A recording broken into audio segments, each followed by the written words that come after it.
Little Miss Sunshine keeps her smile. Roger Hargreaves.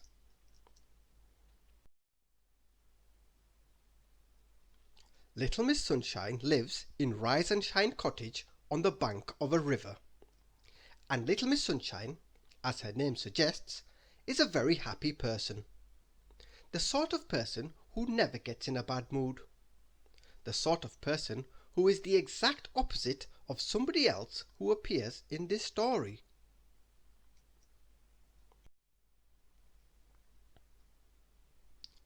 That somebody is Mr. Grumpy. And Mr. Grumpy, as his name suggests, is the grumpiest person in the world. The sort of person who is always in a bad mood. Everything annoys him. Flowers growing in the garden. Sunny days and rainy days. But the thing that puts Mr. Grumpy in the worst possible mood is seeing other people happy.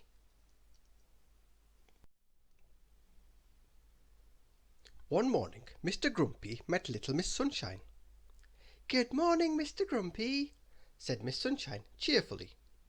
"There's nothing good about it," snapped Mr. Grumpy. "Humph!" huffed Mr. Grumpy, after Miss Sunshine had left. "That Miss Sunshine is always so abominably happy. Just for once I'd like to see her in a bad mood."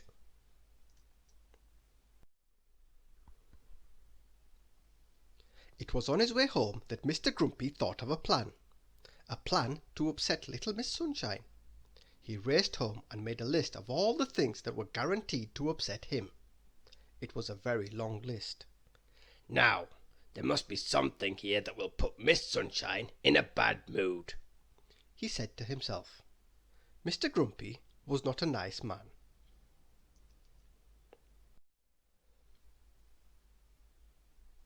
The first thing Mr. Grumpy had written on his list was waiting for buses. So the next day Mr. Grumpy opened a gate and let all Farmer Field's sheep out into the lane, and the bus was delayed for hours and hours while all the sheep were rounded up.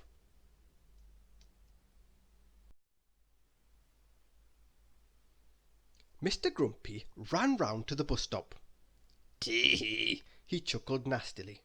"I can't wait to see how upset Miss Sunshine is." But Little Miss Sunshine was not upset. In fact, she was not there. It was such a nice day she had decided to walk into town. "Bother!" said Mr. Grumpy.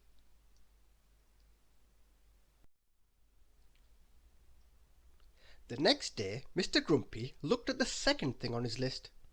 "Losing," he read out loud. So that evening he invited Little Miss Sunshine round to his house to play cards, and he cheated. But Little Miss Sunshine, being the happy-go-lucky person she is, did not mind losing.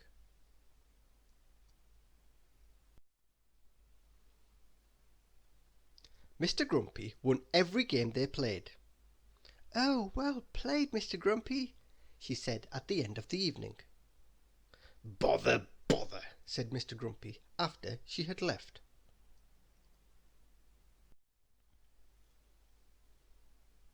Mr. Grumpy read down his list again.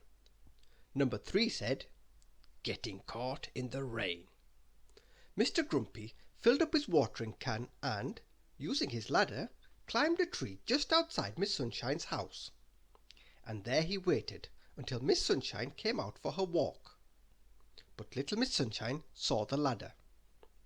"What a silly place to leave a ladder," she said to herself, and walked round the other side of the tree and put the ladder away.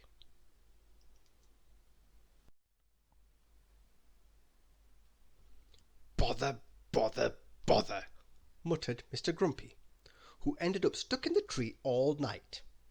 Well, nearly all night. Just before sunrise he fell asleep, and fell out of the tree.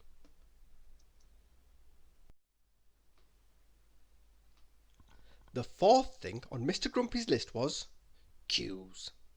Mr. Grumpy waited until Little Miss Sunshine went shopping, and then he rushed ahead of her to the greengrocer's, where he started an argument with Mrs. Pod about the quality of her peas. As he argued, a queue began to form behind him, and when he glanced back he saw Miss Sunshine standing at the back of the queue.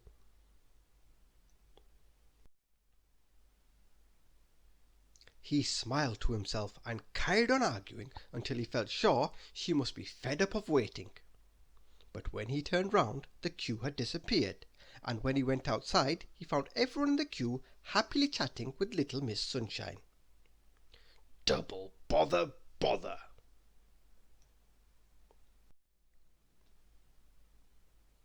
Mr. Grumpy was furious, but then he met Mr. Nosey and had another thoroughly nasty idea.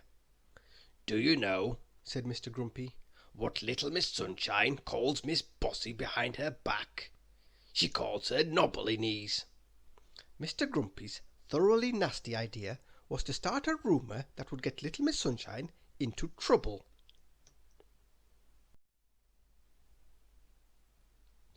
And the rumour spread. Mr. Nosey told little Miss Star, who told Mr. Uppity, who told little Miss Splendid, who told Mr. Muddle, who told little Miss Bossy. "And little Miss Sunshine said that Mr. Grumpy calls you Knobbly Knees," said Mr. Muddle. "Does he now?" said Miss Bossy grimly, and marched straight round to Mr. Grumpy's house and biffed him on the nose.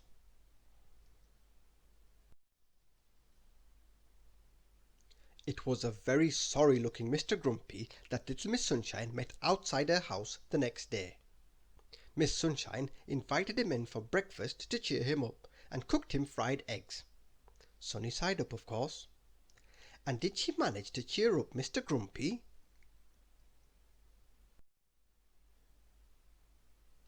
Of course not. No more than Mr. Grumpy can upset little Miss Sunshine.